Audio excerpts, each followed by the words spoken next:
la croix, les 12 glorieuses bénédictions de la croix. Ce soir, l'homme de Dieu a abordé 2 grandes bénédictions.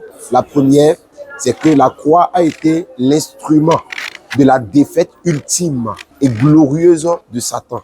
Et aussi, la croix a été l'instrument de la destruction totale du péché par la mort de Jésus-Christ à la croix. Mais cette victoire, Jésus ne l'a acquise que par obéissance à Dieu. C'est ainsi que nous aussi, voulant inculquer, manifester cette victoire dans nos vies sur Satan, son royaume, ses acolytes, ses démons, ainsi que la victoire sur le péché, nous sommes appelés à marcher dans une vie d'obéissance à Dieu. Étant venus à la croix et croyant que Jésus-Christ est mort pour notre salut, pour que la victoire que Jésus-Christ a acquise par la croix puisse être une réalité vivante dans notre vie, il faut que nous marchions de la même manière que Jésus-Christ a marché, par obéissance à Dieu. Alléluia. Et l'homme de Dieu n'a pas cessé de rappeler que la croix porte 2 grands messages. Le premier message, c'est que Jésus-Christ est mort pour notre salut, notre délivrance, notre restauration, notre rédemption, le pardon de nos péchés, mais aussi que nous sommes appelés à mourir avec Jésus-Christ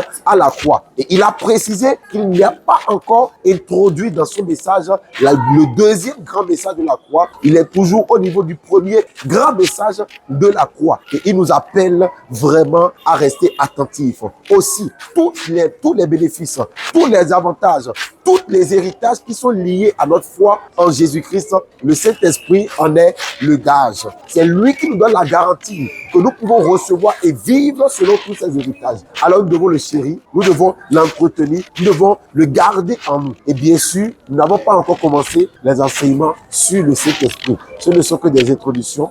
Le Saint-Esprit nous fera du bien. Restez connectés, restez branchés. Demeurez dans la prière. Shalom et soyez bénis.